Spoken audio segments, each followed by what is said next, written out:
పెడతాను మిమ్మల్ని సుజాత గారిని ఇద్దరు వచ్చి స్టూడియోలో కూర్చోండి మీరేం చేశారు వాళ్ళు ఏం చేశారు తర్వాత చెప్పుకుందాం రోజా గారి మీద ఏమైనా ఆధారాలు ఉన్నాయా ఉండే ఛాన్స్ ఉందా దాని మీద కన్ఫర్మ్ మాట్లాడండి శివపార్వతి గారికి ఇవ్వండి మాట్లాడండి శివపార్వతి గారు మాట్లాడండి సరే అందుకే ఆపారు కదా నేను క్లియర్ గా చెప్పారు కదా ఎవరినైనా మ్యూట్ చేసేస్తాను మళ్ళీ దాన్ని మీరు రివైండ్ చేయకండి వేస్ట్ టైం వేస్ట్ మాట్లాడండి రోజా గారు కడిగిన ముత్యము ఆణి ముత్యము అని చెప్తున్నారు ఆవిడ చేసిన ప్రతి ఆడుదాం ఆంధ్ర దగ్గర నుంచి ఆవిడ ఏ ఆటలు ఆడింది ఎంత ఫ్రాడ్ చేసింది అనేది ప్రతిదీ ఎంక్వైరీ జరుగుతుంది బయటకు వచ్చాక ఆధారాలతో బయట పెట్టాక అప్పుడు నోరెళ్ళ పెట్టుకొని చూస్తారు వీళ్ళంతా తర్వాత వాళ్ళ దగ్గర ఏం ఆధారాలు కక్షపూరితాలు అది ఇదని బురద జల్లాలని చూడకూడదు ఎందుకంటే ఆవిడ ఏం చేసింది అనేది తిరుమలలో ప్రతి ఒక్కళ్ళకి ఎవడ చండిపెట్టిన అడిగినా చెప్తాడు ఆవిడ చేసిన అవినీతి గురించి ఆవిడ కాన్స్టిట్యున్సీలో నగర కాన్స్టిట్యున్సీలో ఆవిడ ఏంది అసలు కొండల సైతం కరిగించేసిన ఘనత ఒక రోజా గారికి చెందిద్ది కొండలను కూడా వదల్లా మహాతల్లి ఆ రకంగా తిని పడేసింది ఎక్కడ పంచాయతీల్లో పరిధుల్లో ఉన్న భూములు గాని గవర్నమెంట్ అసైన్డ్ భూములు గాని మైనింగ్ రిలేటెడ్ భూములు గాని ఒక్కటే అసలు ఈ పర్యాటక శాఖలో ఒక్క పనైనా మైల్ మార్క్ లో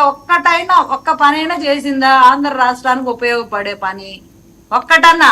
అక్కడ ఏదో జగన్మోహన్ రెడ్డి గారు ఏదో ఆవిడని ఒక బినామీలా పెట్టుకొని ఒక మంచి శాఖ ఇచ్చి ఆయన ఎక్కడ సంతకం పెట్టమంటే అక్కడ సంతకం పెట్టే డమ్మీ పోస్ట్ ఒకటి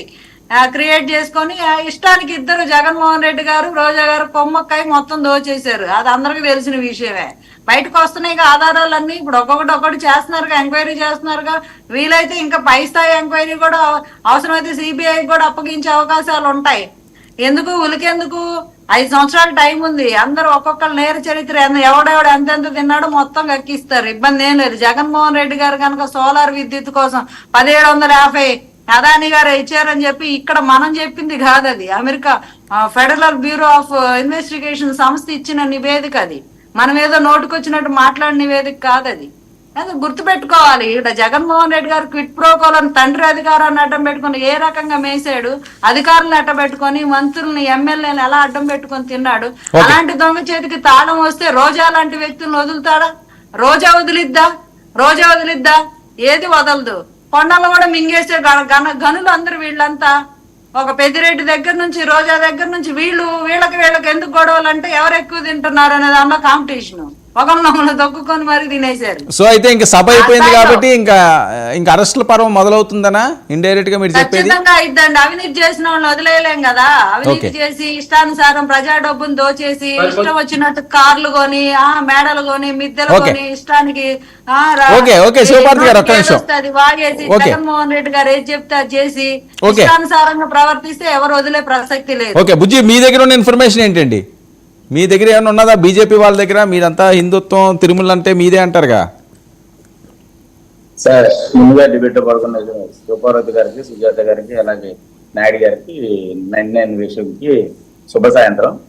ఒకటే చెప్తానండి వర్మ గారు 100% ఇవాళ రోజా గారి గురించి ఈ టాపిక్ ఎక్కువ మాట్లాడుతున్నాం కాబట్టి అంటే జగన్మోహన్ రెడ్డి గారి తర్వాత ఎక్కువ అవినీతి పరురాలు ఎవరన్నా ఉందంటే రోజా గారు అది 100% అవన్నీ విజిలెన్స్ సంస్థ రిలీజ్ చేశాక మాట్లాడుకుందాం ఎందుకంటే సుజాత గారు బాగా ఫీల్ అవుతున్నారు ఇవన్నీ ఇన్వెస్టిగేషన్ జరుగుతుంది ఆల్రెడీ